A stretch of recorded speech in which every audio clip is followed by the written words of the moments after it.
Samantala, alamin po natin ang update mula naman sa aberya pong nangyari dyan sa may MRT. No? Makakausap po natin si MRT General Manager Attorney Al Vitangcoal III. Attorney Vitangcoal, good morning po sa inyo. Magandang umaga sa iyo. Magandang umaga sa mga nanonood sa inyo. Yes, sir. Makiki-update lang kami. Kamusta na po yung mga nasunog na tren po ng MRT noong Sabado? Yung pong tren natin, sinasabing nasunog po nung Sabado, hindi naman po nasunog buo yung tren. Ang nasunog lang po yung pong distribution box doon sa ilalim po ng tren. Alright. Pero ano ho naging dahilan nun?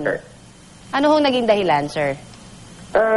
Sa aming initial na investigasyon, lumalabas na yung isang traction motor, ito yung nagpapatakbo ng gulong ng tren, nag-short circuit siya. Nung mag-short circuit, yung kuryente na dapat na ginagamit ng motor na yon, hindi niya nagamit at naipasa niya ng buong buo doon sa distribution box.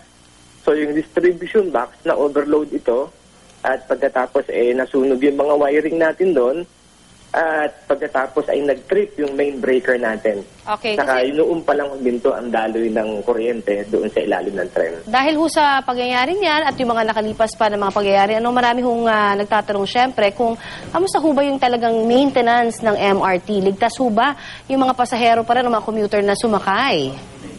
Totoo naman na ligtas pa rin ang ating mga pasahero kasi ito po ay isang isolated case, isang pangyayari na hindi naman usually nangyayari sa ating mga tren.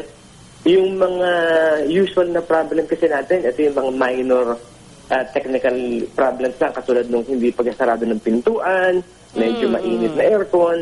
Yun po ang mga usual na nagiging problema natin sa pang-araw-araw. Opo, pero itong nangyaring ito, medyo malaking problema ho ito, no? Lalong-lalo na doon sa mga nakasakay. Siyempre, I can imagine, nagkaroon ho talaga ng stampede din nung mga panahon na yun, kaya may mga nasugatan.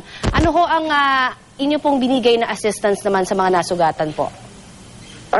Wala naman po talaga tayong nasugatan.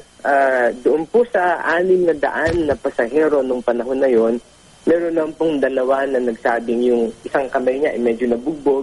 At yung isa naman ay na-sprain dahil nakapilok. So ito po ay dinala po natin sa East Avenue Medical Center para po sa karampatang lunas. Alright. Pero siguro ito na lang, panghuli na lang po, sir?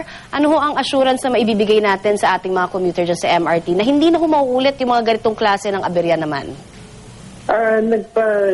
Patupad po tayo ng bagong preventive procedure. Ang lahat po ng ating mga tren ay chinek po natin itong nakaraang weekend at lahat naman po ay okay. At ina-assure po natin ang ating mga mananakay na 100% safe ang ating mga tren.